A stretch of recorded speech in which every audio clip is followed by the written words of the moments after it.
Welcome to question hour. ప్రపంచంలో ఏది చూసినా అంతా ఢమాల్ ఢమాల్ అంటూనే ఉంది. స్టాక్ మార్కెట్లో రక్తాలు కారుతున్నాయి, బులియన్ మార్కెట్ బాంబులు పేలుతున్నాయి, విఏ ఆశలను ఆవిరి చేస్తోంది, ఉద్యోగాలు ఊడిపోతున్నాయి. ఇలా ఏది చూసినా అంతా డౌన్ ట్రెండ్ లో ఉందంటున్నారు ఆర్థిక రంగ నిపుణులు. ఈ ప్రభావం మొత్తం రియల్ ఎస్టేట్ మార్కెట్ పై తీవ్రంగా చూపిస్తోంది. ప్రపంచ ఆర్థిక వ్యవస్థ సరిగ్గా ఉన్నప్పుడే రియల్ ఎస్టేట్ లో జోష్ ఉంటుంది. అలాంటిది ఏఐ ప్రభావం ప్రపంచ మార్కెట్ల పరిస్థితి, ఆర్థిక మాంద్యం భయాలతో ఉద్యోగాలు భారీగా కోతలు పడుతున్నాయి. దీంతో రియల్ ఎస్టేట్ రంగంలో తీవ్రమైన సంక్షోభం కనిపిస్తోంది. అయితే గత 5 ఏళ్ల కనిష్టాలు ఈ ఏడాది కొనుగోళ్లలో కనిపించాయంటున్నాయి వ్యాపార వర్గాలు.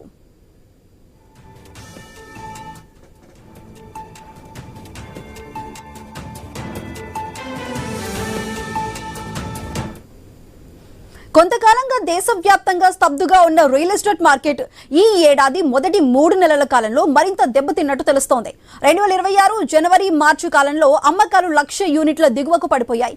4.5 సంవత్సరాల్లో ఇంత తక్కువ మొత్తం అమ్మకాలు నమోదు కావటం ఇదే మొదటిసారి అని దేశవ్యాప్తంగా రియల్ ఎస్టేట్ మార్కెట్ ట్రాక్ చేసే ప్రాప్ ఈక్విటీ రిపోర్ట్. అయితే ఇంత డల్ మార్కెట్ లో కూడా Bengaluru, Delhi, national capital region లో మాత్రం అమ్మకాలు పెరిగాయి.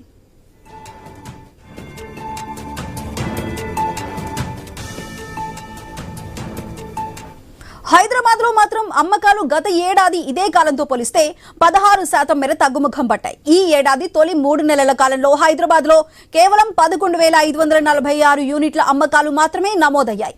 చెన్నైలో కూడా అమ్మకాలు 4% మేర తగ్గి 4,765 యూనిట్లకు పరిమితమయ్యాయి. గత ఏడాదితో పోలిస్తే సప్లై ఏకంగా 62% తగ్గుముఖం పట్టింది. దేశంలోని మొత్తం 9 కీలక నగరాల్లో కలుపుకొని అమ్మకాలు 98,761 యూనిట్లకు పడిపోయింది. గత ఏడాది మొదటి 3 నెలలతో పోలిస్తే ఇది 13% తక్కువ అంటున్నారు. మార్కెట్ పరిస్థితుల కారణంగా కొత్త వెంచర్లు స్టార్ట్ చేసే వాళ్ల సంఖ్య కూడా తగ్గుముఖం పట్టింది. అయితే రాబోయే నెలలో కూడా రియల్ ఎస్టేట్ మార్కెట్ పరిస్థితి మెరుగుపడే అవకాశం లేదనే అంచనాలు వెలువడుతున్నాయి. ఒకవైపు అత్యధిక వేతనాలు ఉండే ఐటీ రంగంలో ఏఐ సృష్టిస్తున్న అల్లకల్లోలం తీవ్ర ప్రమాద ఘంటికలు మోగిస్తోంది. ఇక నెల రోజులకు పైగా ఇరాన్ పై అమెరికా, ఇజ్రాయెల్ చేస్తున్న యుద్ధం ప్రభావం వంటివి రాబోయే రోజుల్లో ఈ మార్కెట్ పై తీవ్ర ప్రభావం చూపించే ప్రమాదం ఉందంటున్నారు మార్కెట్ నిపుణులు. ఇప్పటికే ప్రపంచ వ్యాప్తంగా ఇంధన ధరలు కూడా భారీగా పెరిగే అవకాశం ఉందంటున్నారు నిపుణులు. ఇక వార్ కారణంగా ఈ నెలలో సిమెంట్, స్టీల్ ధరలు కూడా పెరిగే అవకాశం ఉందంటున్నారు. ఈ పరిస్థితులన్నీ రియల్ మార్కెట్ ను తీవ్ర ప్రభావితం చేస్తాయంటున్నారు.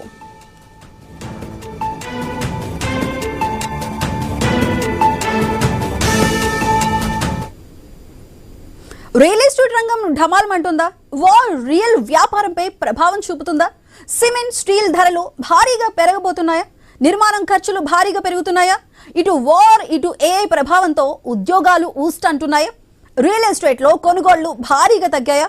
మార్కెట్ ఇప్పట్లో కోలుకోవడం కష్టమా? మరి ఇదే అంశాలకి సంబంధించి మరింత విశ్లేషణని మా కొలీగ్ శివాని న్యూస్ రూమ్ నుంచి కంటిన్యూ చేస్తారు. Shivani, over to you. Right, thank you Sudha.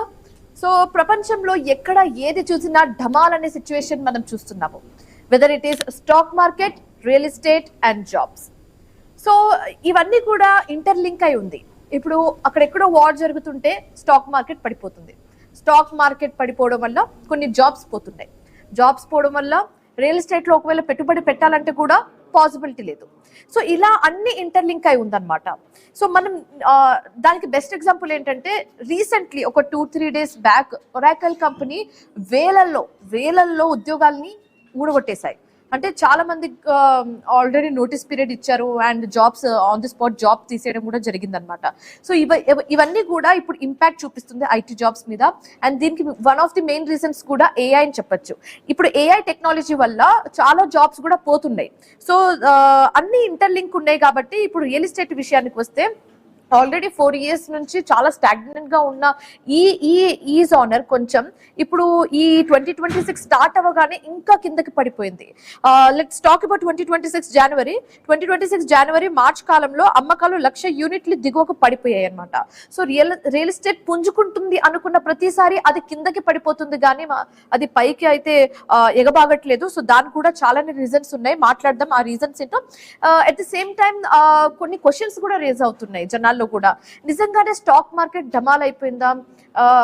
Asset గా అంటే ఒక ఫ్యూచర్ అసెట్ గా అంటే రియల్ ఎస్టేట్ అనుకుంటా, stock market, mutual funds, SIP and అలాగే గోల్డ్ అనుకుంటారు.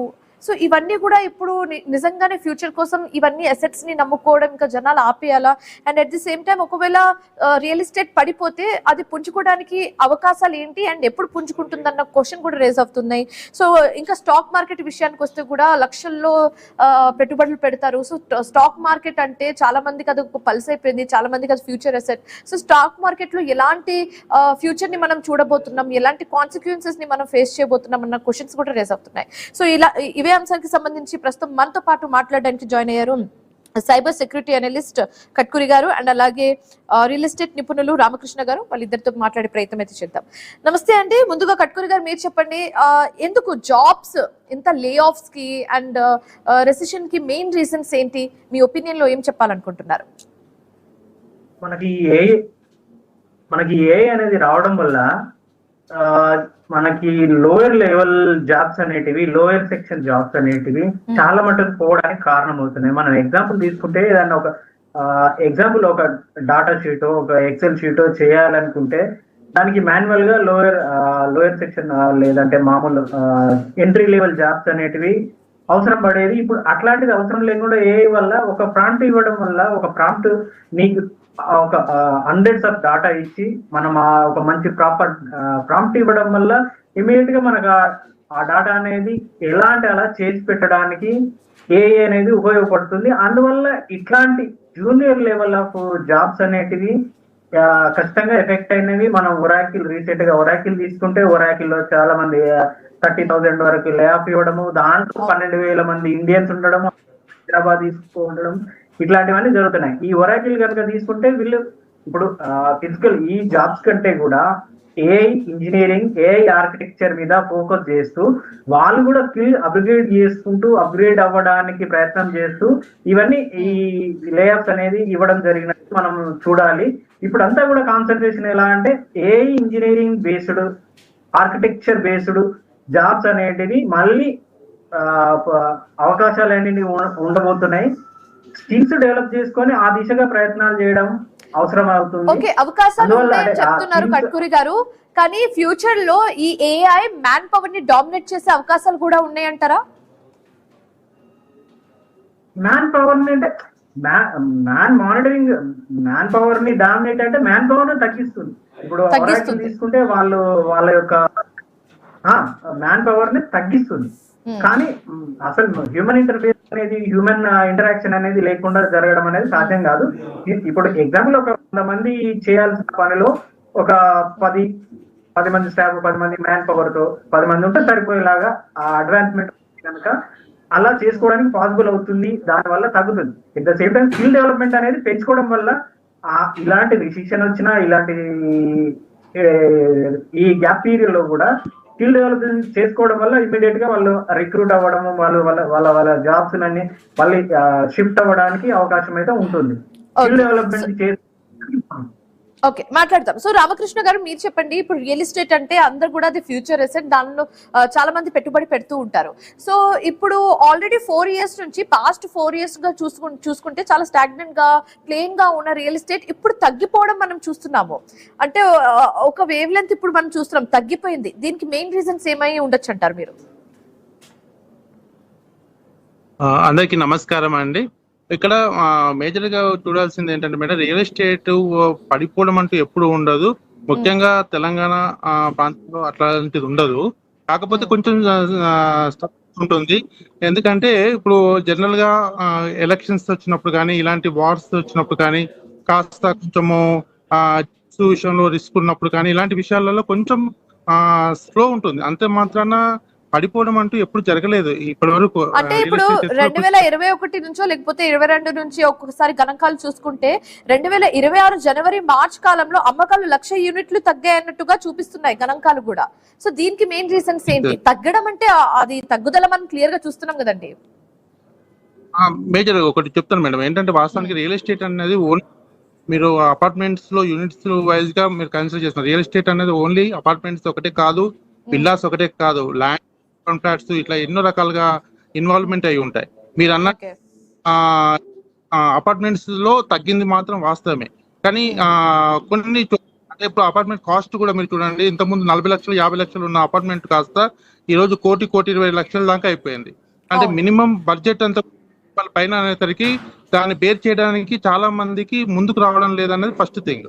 సో ఈ తర్వాత ఇట్లాంటి కొన్ని గవర్నమెంట్ తీసుకున్న నిర్ణయాల వల్ల కూడా ప్రజలు అనవసరమైన ఆందోళనతో చెంది మంచి ప్రాపర్టీస్ కూడా తీసుకోవడానికి కొంచెం వెనుక ముందు ఆడుతున్న సందర్భంలో కొంచెం స్లో అయి ఉంది. కానీ అంతకు మించి ఏమి అంటే అపార్ట్మెంట్స్ లో విషయంలో తగ్గింది. ఇంకోటి మేజర్ ఏంటంటే మేడం, కొంతమంది అపార్ట్మెంట్ విల్లా కల్చర్స్ కి వెళ్ళిపోతున్నారు. అంటే ఇప్పుడు అపార్ట్మెంట్ కల్చర్ కొనాలంటే ₹1 అయ్యేది, విల్లా అంటే దాదాపు 3 కోట్ల నుండి 4 కోట్ల రూపాయలు అవుతుంది. అంటే ఇప్పుడు దాన్ని అలాంటప్పుడు కొంచెం అపార్ట్మెంట్ లో ఇంతకుముందు విరివిరిగా కొన్న వాళ్ళు ఈ రోజు కొంచెం విల్లాస్కి వెళ్ళడం వల్ల కొంచెం తక్కువ మంది కొనే వాళ్ళు అయిపోయారు. ఇంకోటి మీరు ఇంతకుముందు చెప్తున్న ఉద్యోగస్తుల మీదనే ఆధారపడి రియల్ ఎస్టేట్ నడుస్తుందంటే కాదు మేడం. ఈ రోజు ఇన్వెస్ట్మెంట్ ఎవరైనా ఫైనల్ ఇన్వెస్ట్మెంట్ చేసేది డాక్టర్స్ అయినా, లాయర్స్ అయినా, ప్రొఫెషనల్ అయినా, సీనియర్ యాక్టర్స్ అయినా ఎవరైనా సరే అండి, డబ్బు ఎక్కువ సంపాదించుకున్న తర్వాత దాన్ని ఇన్వెస్ట్మెంట్ చేసేది ఒక ల్యాండ్ మీదనే. కాబట్టి రియల్ ఎస్టేట్ ఒక ఉద్యోగస్తుల మీద, ఈఎంఐలు పేమెంట్ చేసే వాళ్ళ మీద ఆధారపడి రియల్ ఎస్టేట్ ఎప్పుడు కూడా డిపెండ్ అయ్యి ఉండదు. ఎప్పుడైనా సరే ఎవరో ఒకరు ఇన్వెస్ట్మెంట్ చేస్తారు. ఇకపోతే నేను కూడా సాఫ్ట్వేర్ జాబే చేశాను. దీనిలో ఏఐ టూల్స్ లో మీరు చూస్తుంటే మేడం, ఏఐ టూల్ వల్ల ఉద్యోగాలు పోతున్నాయి, ఉరగిలిపోయాయి. అంటే ఎప్పటికప్పుడు ఈవెన్ సాఫ్ట్వేర్ రంగంతో సంబంధం లేని వాళ్ళు కూడా ఈరోజు అప్డేట్ అవుతున్న క్రమంలో ఆల్రెడీ ఉద్యోగాలు చేస్తున్న వాళ్ళు లేటెస్ట్ అప్డేషన్ కి అప్డేట్ అవ్వాల్సిందే మేడం. ఇప్పుడు ఏఐ టూల్ ను మీరు ఒక ఎవ్రీడే లెర్నింగ్ అనేది ఇంపార్టెంట్ అని చెప్తున్నారు. ఓకే, సో ఇప్పుడు కట్కూర్ గారు మీరు చెప్పండి. చాలా రీజన్స్ ఇప్పుడు జాబ్స్ ఊడిపోవడానికి చాలానే రీజన్స్ ఉన్నాయి. ఇందాక రామకృష్ణ గారు అన్నట్టుగా pin to pin everyday learning కూడా ఉండాలి, అది అప్డేషన్ అంటే అప్డేట్ ఉండాలి. ఏదైనా ఇప్పుడు లాంగ్వేజెస్ చాలా వస్తున్నాయి. ముందు జావా, C++, మళ్ళీ పైథాన్, ఆర్ లాంగ్వేజ్, ఇలాంటి చాలా లాంగ్వేజెస్ వస్తున్నాయి మార్కెట్ లో కంప్యూటర్ కి సంబంధించి, కోడింగ్ కి సంబంధించి. So day to day learning important. And దానికి తోడు ఇప్పుడు లే ఆఫ్స్ కి మెయిన్ రీజన్స్ ఏంటి అని మనం మొన్నటి వరకు మాట్లాడుకున్నాం. ఏఐ అనేది ఇప్పుడు కూడా ఏఐ అని అంటాం, బట్ స్టిల్ వార్ ఇంపాక్ట్ ఏమైనా జాబ్స్ మీద కనిపిస్తుందా అన్న ఒక క్వశ్చన్ కూడా రేజ్ అవుతుంది. ఇది ఎంత వరకు కరెక్ట్ అంటారు మీరు?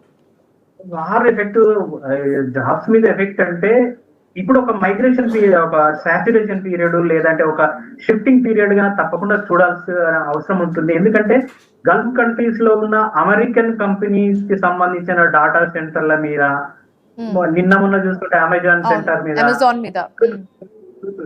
సో ఈ అమెజాన్ లాంటి సంస్థలు మీరు ఇక్కడ నుంచి మీ డాటాను వేరే దేశాలకు, వేరే ప్రాంతాలకు తరలించుకోండి అని వాళ్ళు కాషన్ కూడా ఇవ్వడం జరుగుతుంది. అందువల్ల అక్కడ ఏదైతే ఈ జాబ్స్ అనేటివి తప్పకుండా ఎఫెక్ట్ అవుతున్నాయి. సో ఈ ఇరాన్ కూడా వార్నింగ్ ఇవ్వడం జరిగింది. ఆ అమెరికా డాటా సెంటర్లు 1 కిలోమీటర్ రేడియస్ పరిధిలో మీరెవరు ఉండదు, సామాన్య పౌరులు ఎవరు ఉండదు అనడం కూడా పెద్ద భయాందోళనగా ఉన్న అంశం. అందువల్ల దుబాయ్, ఈ లాంటి కంట్రీల్లో సాఫ్ట్వేర్ పై ప్రభావం తప్పకుండా పడింది. మనం గణాంకాలు చూసుకున్న మైక్రోసాఫ్ట్ లో కానీ, లేదంటే మిగతా ఈ ఎలాన్ మస్క్ లాంటి వాటి కంపెనీల పైన కూడా మేము దాడులు చేస్తామని చెప్తున్న తరుణంలో ఖచ్చితంగా సాఫ్ట్వేర్ పైన, దీనిపైన ప్రభావం అయితే తప్పకుండా ఉంది. ఇదొక అంటే ఇప్పుడు రియల్ ఎస్టేట్ తీసుకున్నా, సాఫ్ట్వేర్ తీసుకున్నా, ఇది ఒక కరెక్షన్ పీరియడ్ గా మనం చెప్పొచ్చు.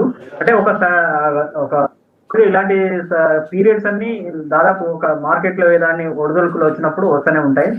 అంటే ఇలాంటి సిచ్యువేషన్ లో కంపెనీస్ మీద ఎఫెక్ట్ పడుతుంది కానీ ఆ జాబ్స్ విషయంలో అయితే డోకా ఉండదు.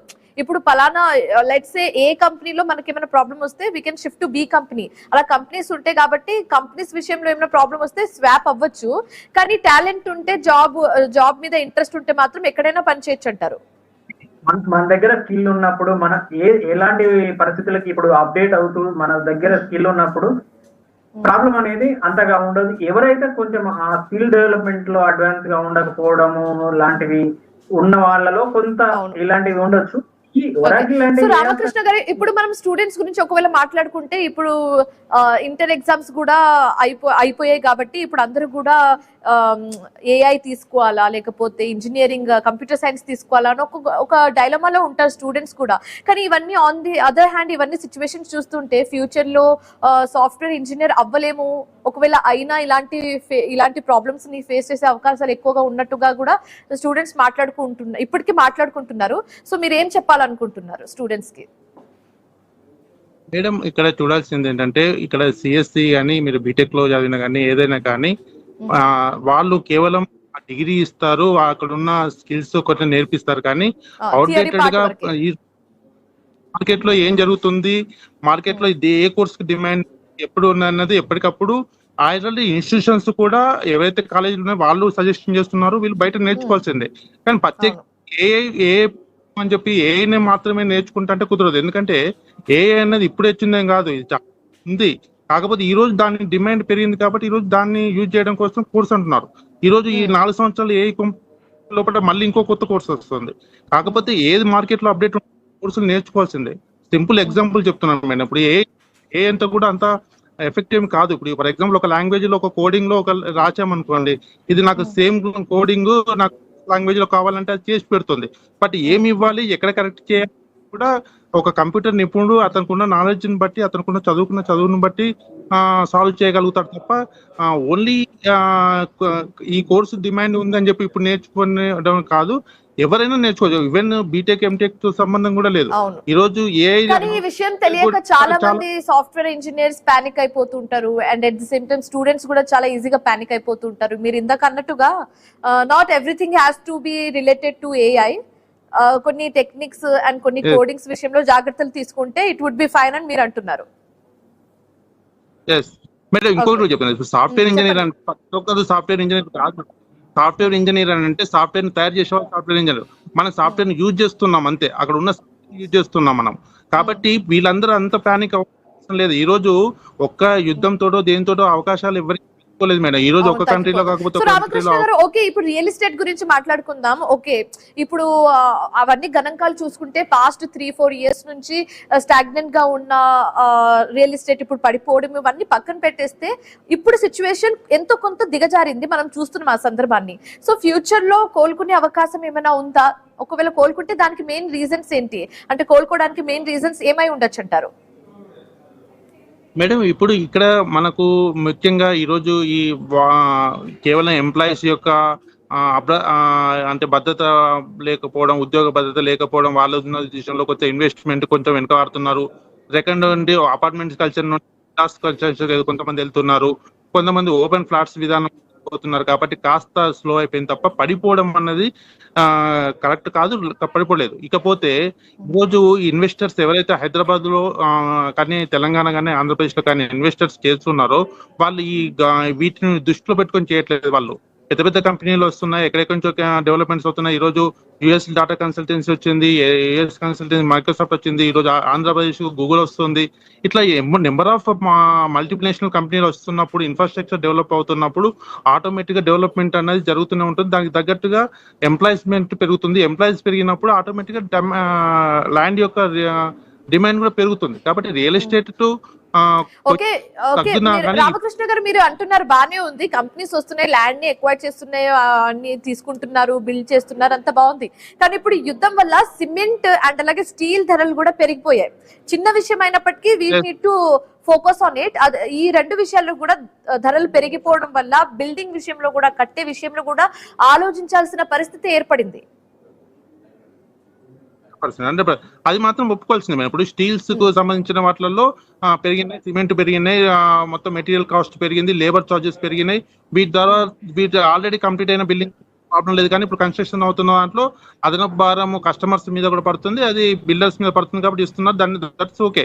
That is apartments and villas లో నేను చెప్తున్నది ఏంటంటే దాని కాకుండా ఓపెన్ ఫ్లాట్స్. ఇప్పుడు మనకు ఓపెన్ ఫ్లాట్స్ లో ఎలా ఉంటుంది, దానిలో ఏం కన్స్ట్రక్షన్ ఇప్పుడు ఏం చేయడం ఉండదు. ఎంత అవకాశం ఉంటే అంత ఇన్వెస్ట్మెంట్ చేసి దాన్నే ఎంచుకోరు కదండి. ఇప్పుడు చాలానే, ఇప్పుడు మీరు ఇందాక స్టార్టింగ్ లో అన్నట్టుగా ఎవరైనా లాయర్ కానివచ్చు, డాక్టర్ కానివచ్చు, ఏ సాఫ్ట్వేర్ ఇంజనీర్ కానివచ్చు, అదనపు డబ్బులు ఉంటే ఇన్వెస్ట్ చేసేది ఒక ల్యాండ్ మీద, బిల్డింగ్ మీద ఇన్వెస్ట్ చేస్తారు. అది ఫస్ట్ ఇంపార్టెంట్. మీరు అంటుంది ఓపెన్ ల్యాండ్, అది సెకండ్ ఇంపార్టెన్స్ గా వస్తుంది. అది ఇది 1.2 CRs కలెక్షన్ 2 CRs పెట్టేసుకొని ₹1,00,000 2 లక్షలు వాళ్ళకి మాత్రమే భయపడుతున్నారు మేడం. Okay. జనరల్ గా thank you so much Ramakrishna గారు, thank you so much Katkuri గారు డిస్కషన్ లో పాల్గొనేందుకు అండ్ మీ ఒపీనియన్స్ ని మాకు తెలియజేసినందుకు. సో ఇప్పటికైతే ప్రస్తుతానికైతే సిచ్యువేషన్ ఢమాల్ అన్న సిచ్యువేషన్ కనిపిస్తుంది. అది జాబ్స్ లో కానివ్వచ్చు, రియల్ ఎస్టేట్ కానివ్వచ్చు, అండ్ అలాగే స్టాక్ మార్కెట్ కానివ్వచ్చు, ఇలాంటి విషయాల్లో చాలా తగ్గుదలే మనకి ప్రతి సిచ్యువేషన్ లో కనిపిస్తుంది. సో ఇదంతా వార్ ఇంపాక్టే అయి ఉండొచ్చు అన్న ఒక అభిప్రాయం కూడా వ్యక్తం అవుతుంది. ఒకవేళ అదే రీజన్ అయితే వార్ కంప్లీట్ అయిన తర్వాత కూడా ఆఫ్టర్ వార్ ఎన్ని రోజులు పడుతుంది ఇవన్నీ కోలుకోవడానికి అన్న ఒక క్వశ్చన్ కూడా ఉంది అందరికి. సో ఇది ఇవాల్టి క్వశ్చన్ ఆర్. మరొక క్వశ్చన్ ఆర్ తో మళ్ళీ కలుద్దాం. Till then keep watching I news. మీతోనే మీ వెంటే.